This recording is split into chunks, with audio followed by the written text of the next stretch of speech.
Black Panther Wakanda Forever is officially in theaters now, and that means we have 40 Marvel villains to rank from worst to best over all of the MCU's TV shows and movies. I did my best to grab every single person and put them in one ranking, so that's going to be today's ranking, including the brand new antagonist, Namor. Very excited to be doing this ranking. Cannot wait to hear your guys' list down below. So down below, I'll have every single character we are going to be ranking in this list, so that way you guys can also do your list, or just do your top 10, whatever you feel is best. But other than that, guys, let's jump right into this. Make sure to hit that like and subscribe button, as well as comment down below your guys' thoughts. At my number 40, we have the Deviants from the Eternals. Now, I'm one of the fans of the Eternals, but when it comes down to it, the film's weakest problem is the Deviants. It's main central villain overall. There is one more villain, but we will talk about that later on this list. The thing about this is the Deviants for me are a character that looked cool in execution. There's some cool themes to them, but in the end of the day, there's just not much to them. In fact, you're going to hear that a lot about some of these bottom lists. Do be prepared for that,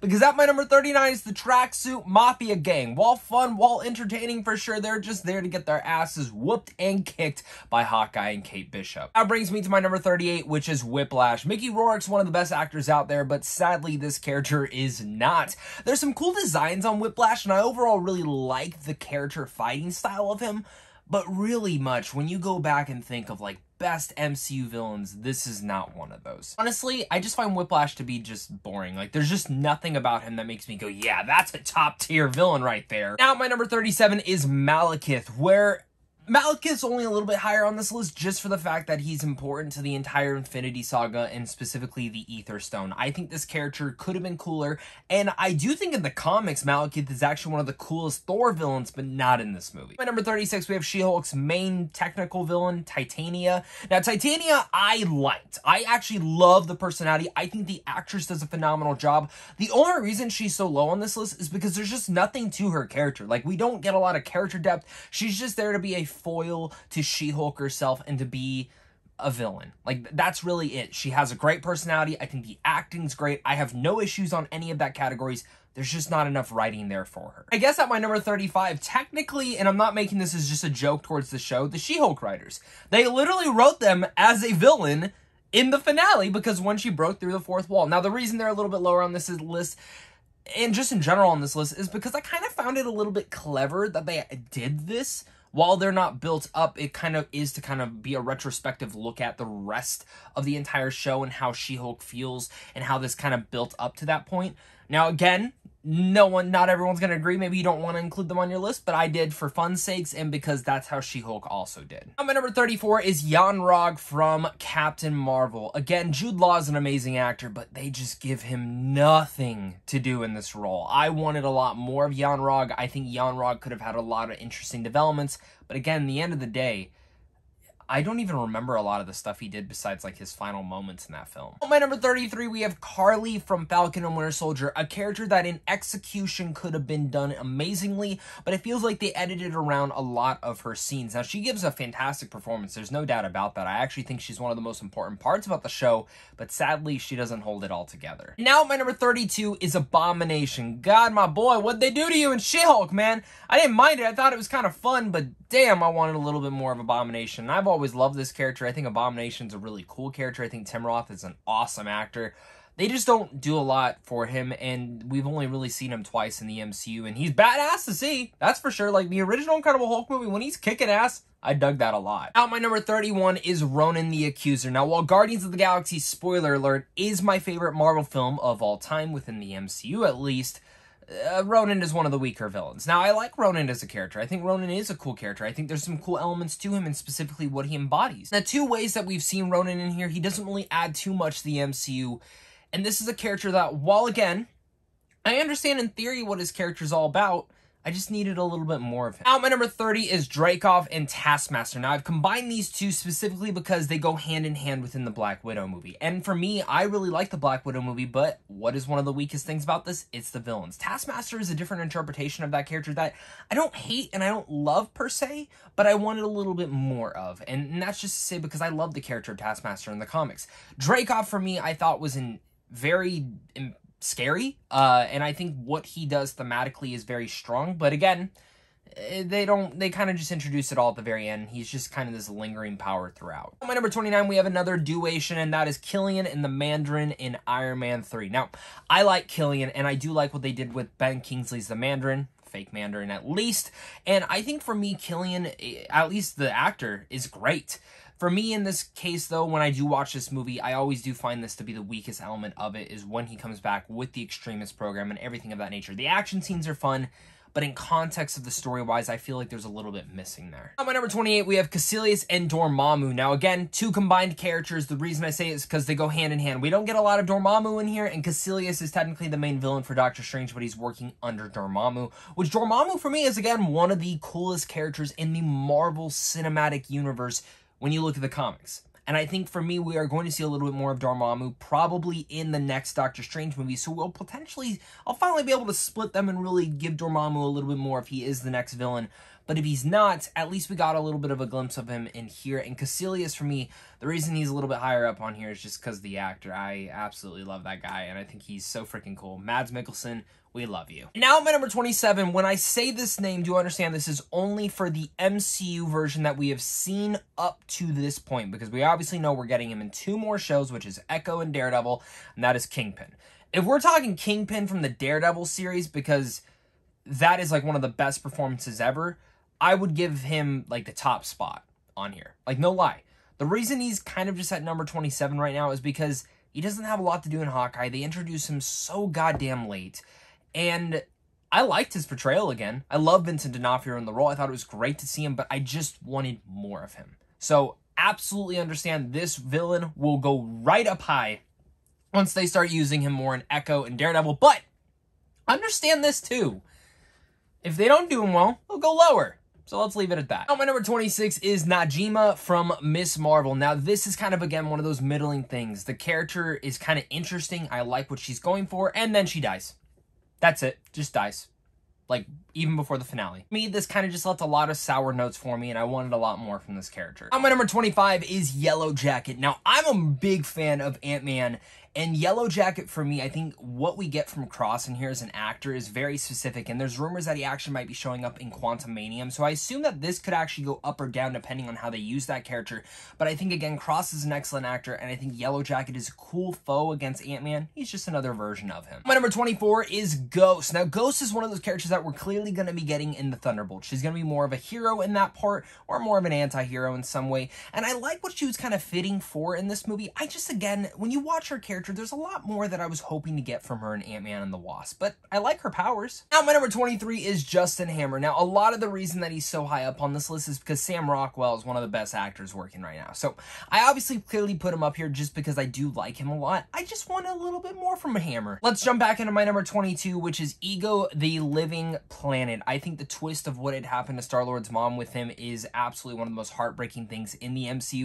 and I think Kurt Russell just absolutely kills it in this role. Now, I have no really big issues with Ego. I just wanted a little bit more of him kind of building up to that villain, and I actually wish he was the villain for a majority of the Guardians of the Galaxy sequel, other than just kind of the back half. My number 21 is the Ironmonger or Obidaiah Stane. Again, the first villain in the entire MCU, and it's exactly just another Iron Man, but bigger and badder, and Jeff Bridges is an amazing actor, which makes him a little bit higher on this list. On my number 20, we have Red Skull. Now, I love Hugo Weaving's performance in this movie, and if the movie just wasn't so montagey towards the back half, Red Skull would easily be higher because he doesn't get a lot to do, but for the moments that he gets to do, he absolutely embodies the exact version of Red Skull that I really dig from the comics. On my number 19, we have, and I know I'm probably going to get shit for this, Cate Blanchett's Hela. Now, I think Cate Blanchett is one of the best actresses working right now, if not the top 3 actresses of all time, and I think Hela is a really awesome performance from her, but my problem with Hela is we do not get a lot of her in Thor Ragnarok. There's certain things that Taika Waititi does with that script that kind of do bother me, and I just wanted more from Hela overall. Every time I go back and watch it, I'm like, I just want more. I just want more, guys. Come on. At number 18, we have Agatha. Yes, it was Agatha all along with him, WandaVision, and I thought Agatha was a fantastic villain, but really much I think Catherine Hahn's performance is the reason it's so high up on here. When you look in context, Agatha really much isn't the villain towards until the last few episodes, and then we finally get some developments in there. My number 17 is Ultron. Now, Ultron's a little bit higher on this list because of what we got from him in What If. I loved seeing this insane ultimate version of Ultron that honestly could have killed any single person in the MCU, but I thought it was really cool to see that multiverse battle. And in general, I like James Spader as this in the movies. I think Ultron is a really cool character that I hope eventually does come back into the MCU fold. Number 16 is another one of our duo pieces, which is Alexander Pierce and the Winter Soldier. Now, Robert Redford does an amazing job in this movie, and frickin' seeing Bucky Barnes come back, which is an awesome thing. But the thing with the Winter Soldier in here and Alexander Pierce is they go hand in hand because they're all with Hydra. Hydra is one of the most important parts of this entire Marvel Cinematic Universe, and really much the fall of the government to certain capacity, specifically to Captain America. Now, Hydra's a foe that I actually kind of hope kind of starts to linger its head, because I always say, if you cut off one head, another head grows back. So where's that other head gonna grow back to? Now, my number 15 is John Walker. I kind of went back and forth if I wanted to include him, because while he is an antagonist to these characters, he's not truly like a bad guy, but there is some bad elements to him. And overall, just looking at what Russell's performance was in here, he is so freaking good in here. And I'm very excited to see what they do with him in the next film that he's showing up in, which is going to be the Thunderbolts. I think U.S. Agent, this was a great debut for John Walker's character, and I'm very excited to see where we see him next. The villain portrayal in here, though, overall as an antagonist, was very well done. My number 14 is Mysterio. Now, when we come to look at the entire MCU, Mysterio has some of the best action set pieces in all of that Marvel Cinematic Universe, and I actually think a lot of that goes from Jake Gyllenhaal's performance to just in general Mysterio's visual effects that they get to do with him. I think he is one of the coolest, most unique characters out there, but some of his motives are a little bit iffy, and I finally kind of have come around to that. I know a lot of you guys have been clamoring and hitting me over the head with it. I still love Mysterio. As you can see, he's one of my favorite Marvel characters of all time. I don't want more from him. I just think some of his motives are a little bit dumb. Now, my number 13 is Ikaris. Now, Ikaris can be looked at as a hero and a villain within the Eternals movie.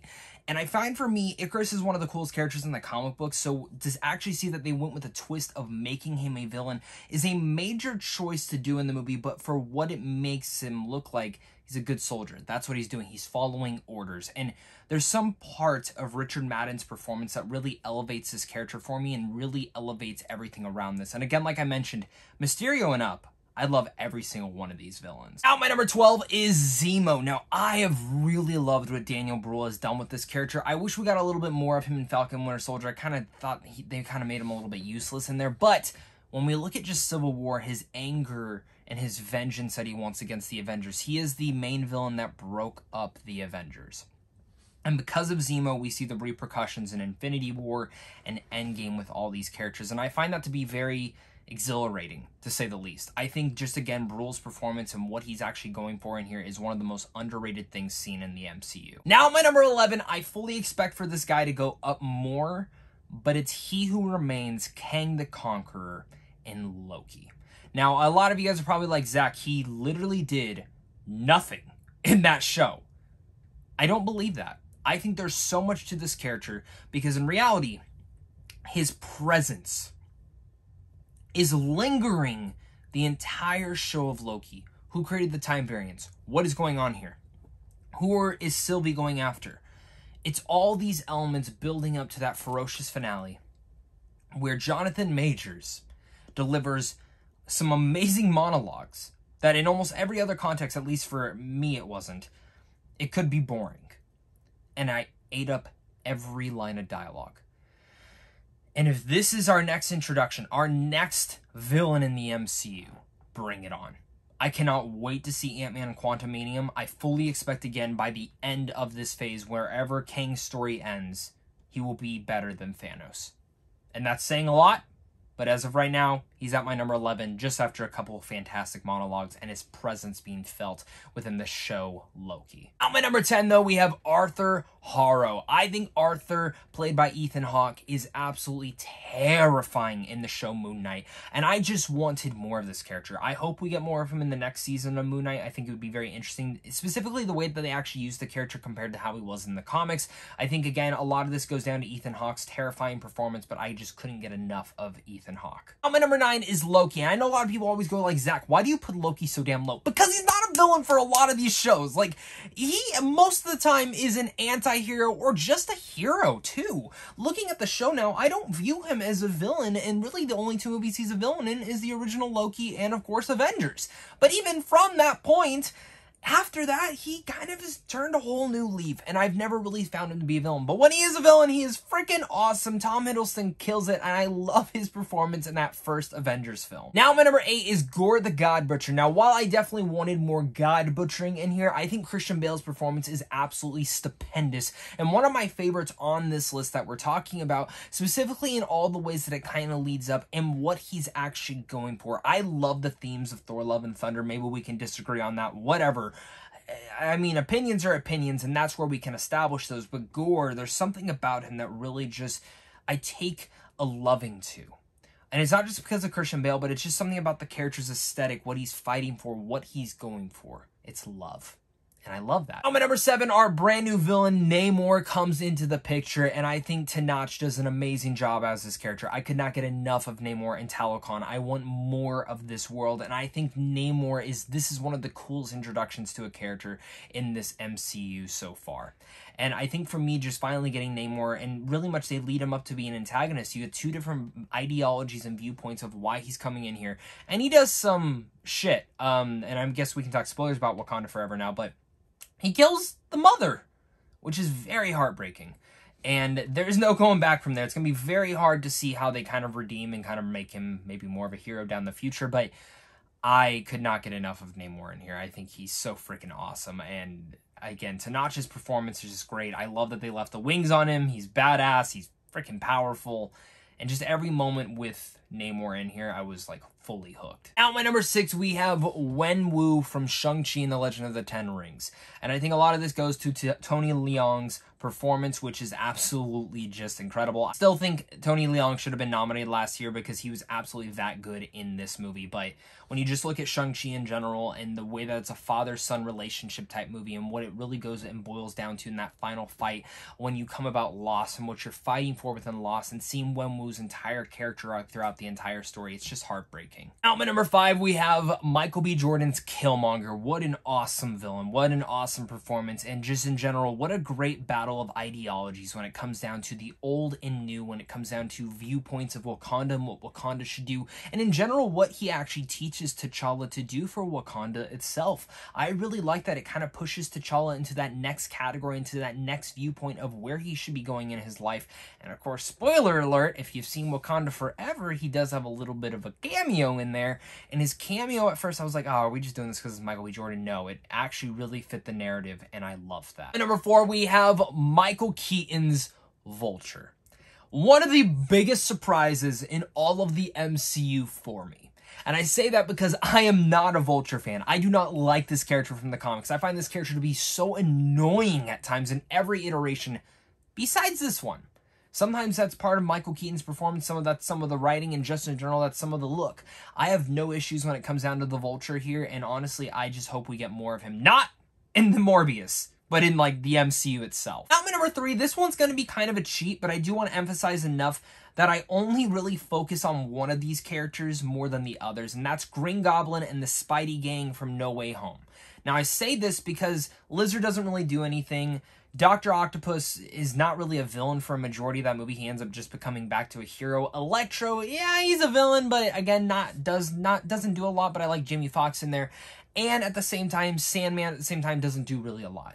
It is Willem Dafoe's villain. He is the main villain in this entire movie, and he is absolutely freaking incredible in every sort of way. This guy came from one multiverse to another universe and absolutely still stunned and became one of the top villains in the MCU, and just in general, now we can view him as one of the top villains in all of Marvel comic book movies. Willem Dafoe's an incredible performer, and I love his performance in here. Now, my number 2 is Wanda Maximoff from Doctor Strange in the Multiverse of Madness. Now, all the issues that I might have with Multiverse of Madness, Elizabeth Olsen's performance and the writing of Scarlet Witch is none of that. I think they actually built this character up to the point of where she's going now. She goes into some despicable places where it's going to be hard to kind of redeem her, but I'm all for it. I love Elizabeth Olsen. I know they'll be able to do it, and I know not everyone loved the writing in this movie. Maybe they could have taken their time building up to the point of where she got to in this, but just seeing how badass, how horrifying, how scary she is throughout this entire movie is honestly quite terrifying, and I could not get enough of Wanda Maximoff in this film. My number one, you know who it is, it's Thanos. Josh Brolin gave one of the best performances in all of the MCU, and when you look at this performance in general from Thanos and the perspective that we look at here, from seeing how Infinity War really is his story to Endgame kind of not being his at all, for me, that Infinity War really puts him up to the number one spot because he got the most development out of all these villains, specifically because he pretty much got an entire movie dedicated to him. And I think for me, every little tidbit, every lingering piece of him that we felt within the Infinity Saga, you feel, and it still feels to today's standards within everything that he had done in the MCU, and specifically within the Snap. He's badass, he's ferocious, and I loved Thanos. That's my ranking of all 40 MCU villains. To be honest, I probably missed someone. I'm sure you guys will comment down below. But if I did miss someone, let me know down below what your guys' thoughts are on that list, and make sure to again hit that like and subscribe button and comment down below your guys' thoughts. And of course, until next time, stay classy.